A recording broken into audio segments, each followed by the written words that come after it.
ഇനി നിയമസഭാ തെരഞ്ഞെടുപ്പിന് മാസങ്ങൾ ബാക്കിയുണ്ട്. പക്ഷേ ഒരു മുഴം മുമ്പെയാണ് ബി.ജെ.പി ഇറങ്ങിയിരിക്കുന്നത്. ഉടൻ തന്നെ ബി.ജെ.പിയുടെ സ്ഥാനാർത്ഥി പ്രഖ്യാപനം ഉണ്ടാകുമെന്ന തരത്തിലുള്ള വാർത്തകൾ പുറത്തു വരുന്നുണ്ടല്ലോ. പല മണ്ഡലങ്ങളിലും പല നേതാക്കളുടെ പേരുകളും ഉയർന്നു കേൾക്കുന്നുണ്ട്. ബി.ജെ.പി വലിയ പ്രതീക്ഷയിലാണോ? അതെ, ബി.ജെ.പി വലിയ പ്രതീക്ഷയിലാണ്. മുൻകൂട്ടി, അതായത് മാസങ്ങൾക്ക് മുമ്പേ തയ്യാറെടുപ്പുകൾ ആരംഭിച്ച് വളരെ ഗൗരവത്തിൽ തെരഞ്ഞെടുപ്പിനെ നേരിടണം എന്ന് തന്നെയാണ് ബി.ജെ.പിയുടെ തീരുമാനം.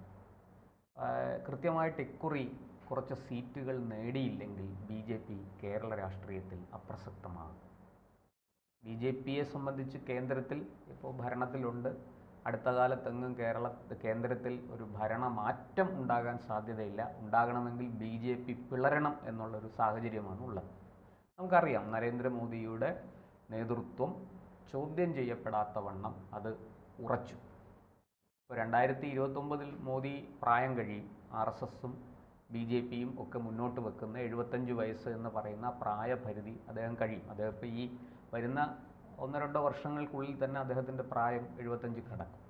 അപ്പോൾ 2029 സ്വാഭാവികമായിട്ടും മോദി പ്രധാനമന്ത്രി സ്ഥാനത്ത് നിന്ന് മാറി മറ്റൊരാൾ കടന്നു വരണം. പക്ഷേ ഇന്നത്തെ സാഹചര്യത്തിൽ ജനം അതിനെ അനുവദിക്കുമോ എന്ന് സംശയമുണ്ട്. കാരണം ഇന്നിപ്പോൾ ലോകത്ത് നടന്ന സർവേ ഏറ്റവും ജനകീയനും പ്രിയങ്കരനും ജനങ്ങൾ ഏറ്റവും കൂടുതൽ സ്നേഹിക്കുന്നതുമായ ഒരു രാഷ്ട്രീയ നേതാവ് ആരെന്നുള്ള ചോദ്യത്തിന് ഒന്നാമത്തെ മറുപടി നരേന്ദ്രമോദിയാണ്. ആദ്യ 10 പേരിൽ അമേരിക്കൻ പ്രസിഡന്റ് ഡൊണാൾഡ് ട്രംപ് ഇല്ല എന്നുള്ളതാണ്. ന്യൂയോർക്കിൽ നടന്ന ഒരു സർവേ ആണ് ഞാൻ പറയുന്നത്. അതാണ് ഇന്നത്തെ സാഹചര്യം. ലോകമെങ്ങും നരേന്ദ്രമോദി എന്ന ആ പേര് വലിയ ആഴത്തിൽ ജനഹൃദയങ്ങളിൽ പതിഞ്ഞു കഴിഞ്ഞു. അതുകൊണ്ട് തന്നെ 2029 നരേന്ദ്രമോദി മാറുമോ ഇല്ലയോ എന്നൊക്കെയുള്ള ചോദ്യം, അത് എൻ്റെ നോട്ടത്തിൽ വലിയ പ്രസക്തിയൊന്നുമില്ല. നരേന്ദ്രമോദിയെ മാറ്റാൻ ശ്രമിക്കുന്നത് ബി.ജെ.പിയെ സംബന്ധിച്ചിടത്തോളം അതൊരു ഗുണകരമായിരിക്കില്ല എന്നെനിക്ക് തോന്നുന്നു. തൽക്കാലം ഒരു പക്ഷേ നരേന്ദ്രമോദിയേക്കാൾ മികച്ച ട്രാക്ക് റെക്കോർഡുള്ള ഒരാൾ കടന്നു വന്നാൽ അതിന് മാറ്റമുണ്ടാകും. എന്തായാലും ബി.ജെ.പി വളരെ ഗൗരവത്തിലാണ് ഈ കാര്യങ്ങളെല്ലാം കാണുന്നത്. നമുക്കറിയാം, അവർ വളരെ കൃത്യമായിട്ട് ഇപ്പോൾ എല്ലാ സംസ്ഥാനങ്ങളിലും ഭാരവാഹികളെ പ്രഖ്യാപിച്ച് അതിൻ്റെ ഒരു അവസാനത്തോടടുക്കുകയാണ്. ഏതാണ്ട് പൂർത്തിയായി കൊണ്ടിരിക്കുന്നു. കേന്ദ്രഭരണ പ്രദേശങ്ങളിൽ അടക്കം കൃത്യമായിട്ടും സംസ്ഥാന ഭാരവാഹികളെ പ്രഖ്യാപിച്ച് മുന്നോട്ട് പോവുകയാണ്. നമ്മൾ കേരളത്തിൽ അറിയാമല്ലോ, ഇപ്പോൾ ലിസ്റ്റ് വന്നിട്ട് ഏതാണ്ട് 2 ആഴ്ച ഒരു മാസത്തിനകത്തല്ലേ ആവുള്ളൂ. അപ്പോൾ ഇനി അടുത്ത പടി വരാൻ പോകുന്ന ലോക്കൽ ബോഡി തിരഞ്ഞെടുപ്പാണ്. തദ്ദേശ സ്ഥാപനങ്ങളിലേക്കുള്ള തിരഞ്ഞെടുപ്പ് മിക്കവാറും നവംബർ-ഡിസംബർ മാസങ്ങളിൽ നടക്കും. ശരിക്കും ഒക്ടോബറിൽ നടക്കേണ്ടതാണ്. കഴിഞ്ഞ തവണ കോവിഡ് വന്നതുകൊണ്ടാണ് അത് ഒരു മാസം തള്ളി ഡിസംബറിലായത്. ഡിസംബറിൽ തിരഞ്ഞെടുപ്പ് കഴിഞ്ഞ് അതിൻ്റെ റിസൾട്ടൊക്കെ വന്നു. ഇക്കുറിയും അതുപോലെ ഒക്ടോബർ അവസാനമോ നവംബർ ആദ്യമോ തിരഞ്ഞെടുപ്പ് കാണും എന്ന് പ്രതീക്ഷിക്കുന്നു. അത് കഴിഞ്ഞാൽ 4 മാസങ്ങൾ കഴിയുന്നതും നമ്മുടെ നിയമസഭാ തിരഞ്ഞെടുപ്പ് നടക്കുക. അപ്പോൾ ഈ നിയമസഭാ തിരഞ്ഞെടുപ്പിനുള്ളൊരു കേളികൊട്ടാണ്, അല്ലെങ്കിൽ അതിനു മുമ്പുള്ളൊരു സെമി ഫൈനലാണ് ഈ ലോക്കൽ ബോഡി തിരഞ്ഞെടുപ്പ് എന്ന് നമുക്ക് കരുതാം. അപ്പോൾ ഇവിടെ ലോക്കൽ ബോഡി ബി.ജെ.പിക്ക് പൊതുവേ ലോക്കൽ ബോഡിയിൽ ഇപ്പം ബി.ജെ.പിക്ക് നിരവധി പഞ്ചായത്തുകളിൽ ഭരണമുണ്ട്. ചില മുനിസിപ്പാലിറ്റികൾ ബി.ജെ.പി ഭരിക്കുന്നു. തിരുവനന്തപുരം ഉൾപ്പെടെയുള്ള കോർപ്പറേഷനുകളിൽ ബി.ജെ.പി മുഖ്യ പ്രതിപക്ഷമാണ്. വളരെ ശക്തമായ നിലയിൽ ബി.ജെ.പി 2015-ലും 2020-ലും ജയിച്ചു വന്നു. ജയിച്ച തദ്ദേശ ജനപ്രതിനിധികളുടെ എണ്ണവും കൂടിക്കൊണ്ടിരിക്കുന്നു. വോട്ട് ശതമാനവും വർദ്ധിച്ചു. അപ്പോൾ ബി.ജെ.പി ഒരു കംഫർട്ടബിൾ സ്റ്റേറ്റിലാണ്, അല്ലെങ്കിൽ സ്റ്റേജിലാണ് എന്ന് പറയാം. ബി.ജെ.പിയുടെ നില പരുങ്ങലിലല്ല. ബി.ജെ.പി ഒരു വളർന്നുകൊണ്ടിരിക്കുന്ന രാഷ്ട്രീയ പാർട്ടി എന്നുള്ള നിലയ്ക്ക് ഒരു പക്ഷേ അതിൻ്റെ വേഗം കൂടിയും കുറഞ്ഞും ഒക്കെ നിൽക്കാം. എങ്കിലും ഇന്ന് കേരളത്തിൽ വളർന്നുകൊണ്ടിരിക്കുന്ന ഒരു രാഷ്ട്രീയ പാർട്ടി ഏതെന്ന് ചോദിച്ചാൽ സംശയലേശമന്യേ എല്ലാവരും ഉത്തരം ആദ്യം പറയുന്ന പേര് ബി.ജെ.പി ആണെന്നാണ്. അതേസമയം CPM-നെയോ കോൺഗ്രസിനെയോ മുസ്ലിം ലീഗിനെയോ ഒന്നും അങ്ങനെ പറയില്ല. ഒരു പക്ഷേ ബി.ജെ.പി കഴിഞ്ഞാൽ പിന്നെ പറയുന്ന പേര് SDPI എന്നായിരിക്കും. അപ്പോൾ ആ സാഹചര്യത്തെ ഭംഗിയായിട്ട് ബി.ജെ.പിക്ക് നേതൃത്വം അതിനെ മുതലെടുക്കാൻ നോക്കും. നമുക്കറിയാം, ലോക്സഭാ തെരഞ്ഞെടുപ്പിൽ പല സ്ഥാനാർത്ഥികളെ നിശ്ചയിച്ചത് കേന്ദ്രമാണ്. ആലത്തൂരിൽ സരസു ടീച്ചറിനെ കൊണ്ടുവന്നത് കേന്ദ്രമാണ്. പത്തനംതിട്ടയിൽ AK ആൻ്റണിയുടെ മകൻ അനിൽ ആൻ്റണിയെ കൊണ്ടുവന്നത് കേന്ദ്രമാണ്.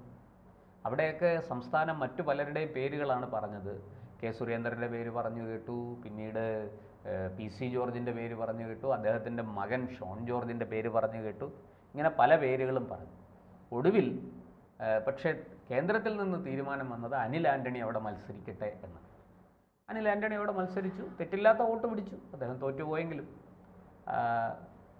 ശുഭപ്രതീക്ഷ ബാക്കി വെച്ചിട്ടാണ് ആ തോൽവി.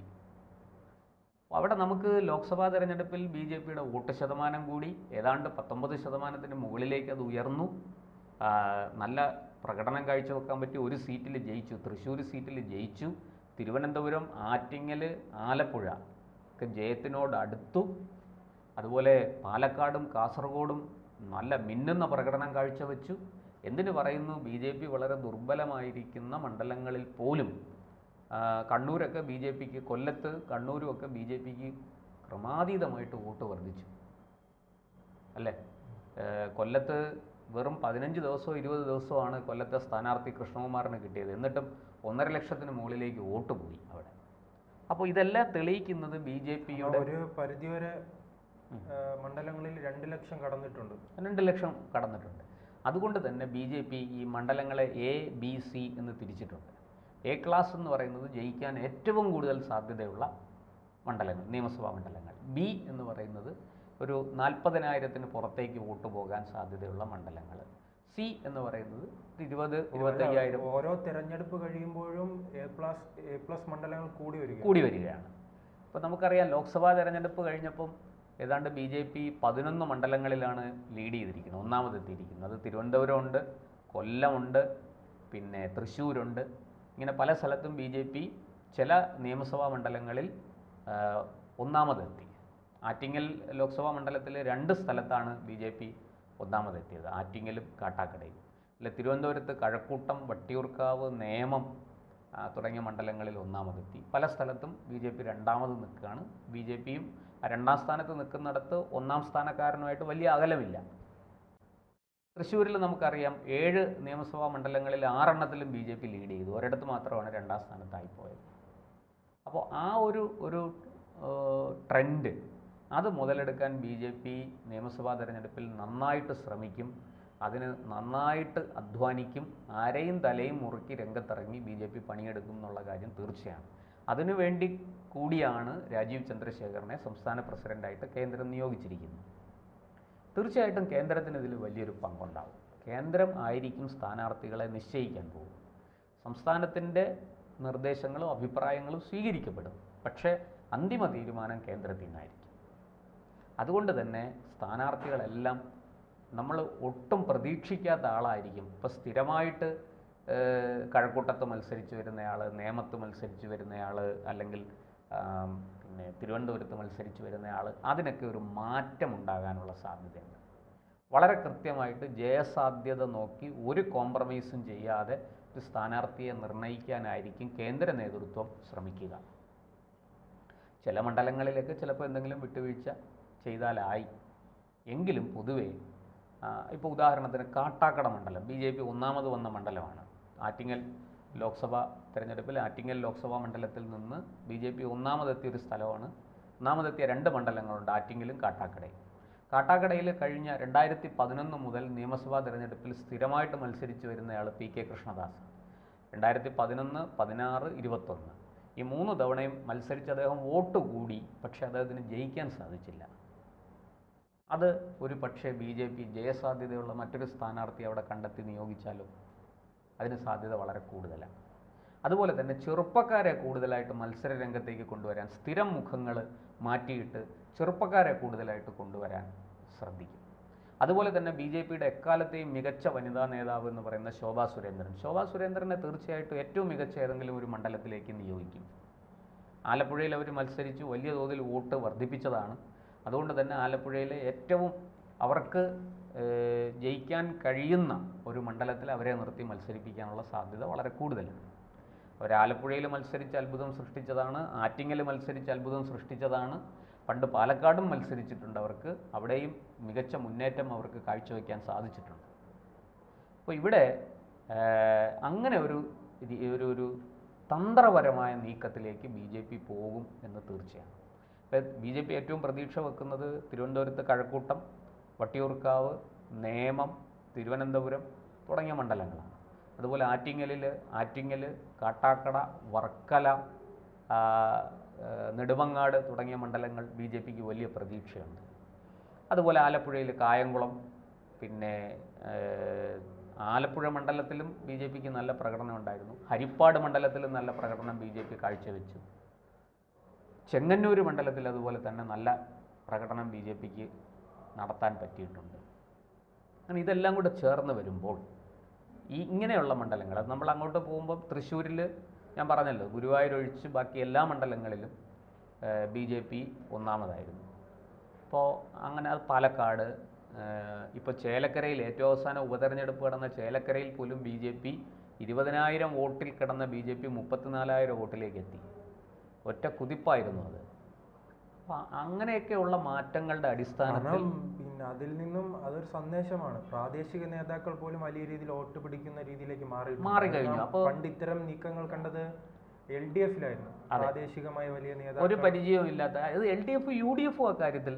ഉദാഹരണത്തിന് എനിക്ക് തോന്നുന്നു 98-ലോ 99-ൽ നടന്ന തെരഞ്ഞെടുപ്പിലാണ് തിരുവനന്തപുരം ലോക്സഭാ മണ്ഡലത്തിൽ VS ശിവകുമാർ മത്സരിക്കുന്നത്. ആരും കേട്ടിട്ടില്ല ഇങ്ങനെ ഒരാളെ കുറിച്ച്. ഈ ഒരു ചെറുപ്പക്കാരൻ എന്നുള്ളതിനപ്പുറത്തേക്ക് അദ്ദേഹത്തിന് ആ രീതിയിൽ നിന്ന് ഇപ്പോൾ നിലവിൽ കോൺഗ്രസ് പിന്നോട്ട് പോയി. കോൺഗ്രസ് പിന്നോട്ട്. അന്ന് അദ്ദേഹത്തെ മത്സരിപ്പിച്ച് ജയിപ്പിക്കാൻ കോൺഗ്രസിന് സാധിച്ചു. കരുണാകരന്റെ കാലത്ത്. അതെ, അത് ലീഡറുടെ കഴിവാണ്.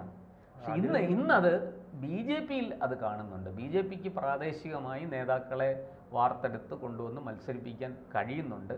എന്ന് പറഞ്ഞാൽ എല്ലാ 140 മണ്ഡലങ്ങളിലും എന്നല്ല, പക്ഷേ ചെറിയ മണ്ഡലങ്ങളിൽ പോലും. ഇപ്പോൾ ചേലക്കര അധികം ശ്രദ്ധിക്കപ്പെടാതെ BJPക്ക് വലിയ സ്വാധീനമൊന്നുമില്ലാത്ത ഒരു തികഞ്ഞ CPM മണ്ഡലമാണ്.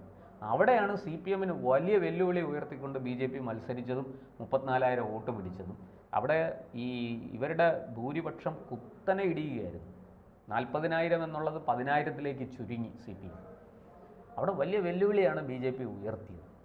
ഒരു പക്ഷേ അങ്ങനെ ഒരു ശക്തമായ ത്രികോണ മത്സരം വന്നില്ലായിരുന്നെങ്കിൽ അവിടെ CPM പാട്ടും പാടി ഈ പറഞ്ഞതുപോലെ K. രാധാകൃഷ്ണൻ ജയിച്ച അത്രയും ഭൂരിപക്ഷത്തിന് ഇപ്പോഴത്തെ ഉപതെരഞ്ഞെടുപ്പിലും CPM വിജയിച്ചേനെ അവിടെ. പക്ഷെ അവിടെ CPMന് അങ്ങനെ ഒരു ഭൂരിപക്ഷം നേടാനാകാതെ പോയത് BJP കാരണമാണ് എന്ന് പോലും വിലയിരുത്തലുണ്ട്. അപ്പോൾ ഇതുകൊണ്ട് പൊതുവേ കേരളത്തിൽ വളരെ കൃത്യമായിട്ട് ഇപ്പോൾ സ്ഥാനാർത്ഥികൾ ആരൊക്കെ ആയിരിക്കുമെന്ന് നമുക്കിപ്പോൾ പറയാൻ പറ്റില്ല. പല പേരുകളും പരിഗണിക്കപ്പെടുന്നുണ്ട്. ഉദാഹരണത്തിന് നേമത്ത് രാജീവ് ചന്ദ്രശേഖറിൻ്റെ പേര് പറഞ്ഞു കേൾക്കുന്നുണ്ട്. വട്ടിയൂർക്കാവിലും രാജീവ് ചന്ദ്രശേഖറിൻ്റെ പേര്, അതുപോലെ പത്മജയുടെ പേര്, അതുപോലെ ഈ അടുത്ത കാലത്ത് BJPയിലേക്ക് വന്ന ശ്രീരേഖ IPSൻ്റെ പേര് കേൾക്കുന്നു. തിരുവനന്തപുരത്ത് നടൻ കൃഷ്ണകുമാറിൻ്റെ പേര് കേൾക്കുന്നു. പിന്നെ അദ്ദേഹം കഴിഞ്ഞ തവണയും തിരുവനന്തപുരത്ത് സ്ഥാനാർത്ഥിയായിരുന്നു. കഴക്കൂട്ടത്ത് V. മുരളീധരൻ അല്ലെങ്കിൽ K. സുരേന്ദ്രൻ ആയിരിക്കും മത്സരിക്കുക. അല്ല, വർക്കലയിലും ഈ രണ്ട് പേരിൽ ഒരാൾ വർക്കലയിലും ഒരാൾ കഴക്കൂട്ടത്തും മത്സരിക്കും എന്ന് കേൾക്കുന്നുണ്ട്. ആറ്റിങ്ങൽ മുമ്പ് കഴിഞ്ഞ തവണ സുധീറാണ് മത്സരിച്ചത്. സുധീർ അവിടെ നല്ലവണ്ണം വോട്ട് പിടിച്ചു. പക്ഷെ ആറ്റിങ്ങലിൽ ഒരു നേരിട്ടുള്ള LDF BJP മത്സരം എന്നുള്ള നിലയ്ക്കാണ് അത് പോകുന്നത്.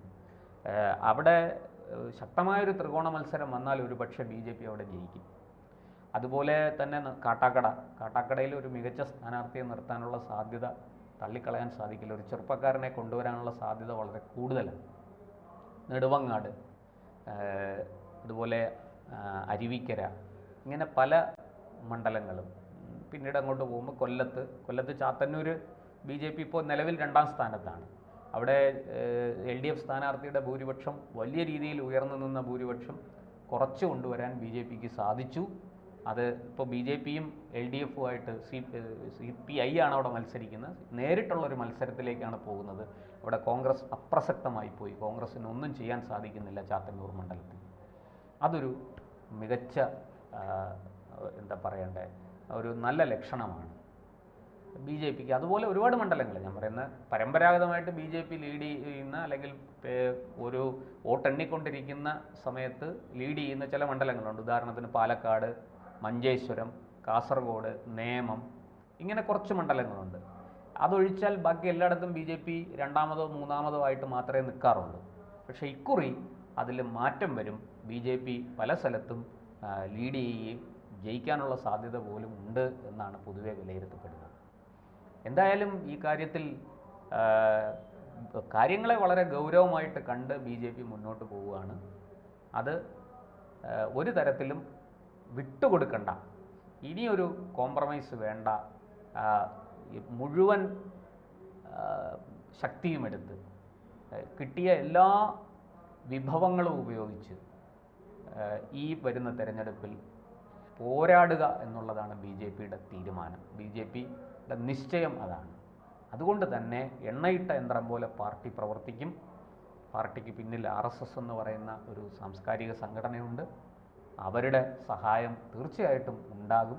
അങ്ങനെ ബി ജെ പിക്ക് ഒരു പക്ഷേ കേരള രാഷ്ട്രീയത്തിൽ ഒരു വലിയ വഴിത്തിരിവായിരിക്കും 2026 തെരഞ്ഞെടുപ്പ്.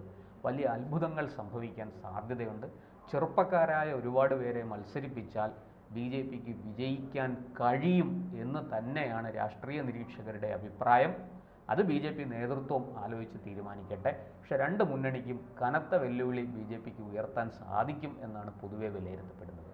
അത് ഭരണം ബി ജെ പിക്ക് കിട്ടും എന്നൊന്നും ഞാൻ പറയുന്നില്ല. പക്ഷേ ഈ രണ്ട് മുന്നണികളെയും വരച്ച വരയിൽ നിർത്താൻ പറ്റുന്ന തരത്തിലേക്ക് ബി ജെ പിക്ക് വളർന്നു കയറാൻ സാധിക്കും. ഒരു പക്ഷേ ഒരു തൂക്കുസഭ ഉണ്ടായാൽ പോലും നമ്മൾ അത്ഭുതപ്പെടണ്ട എന്ന ഒരു സാഹചര്യമാണ് സംസ്ഥാനത്തുള്ളതെന്ന് നമുക്ക് ഉപരിപ്ലവമായിട്ടെങ്കിലും തോന്നിപ്പിക്കുന്ന വിധത്തിലാണ് കാര്യങ്ങൾ പോകുന്നത്.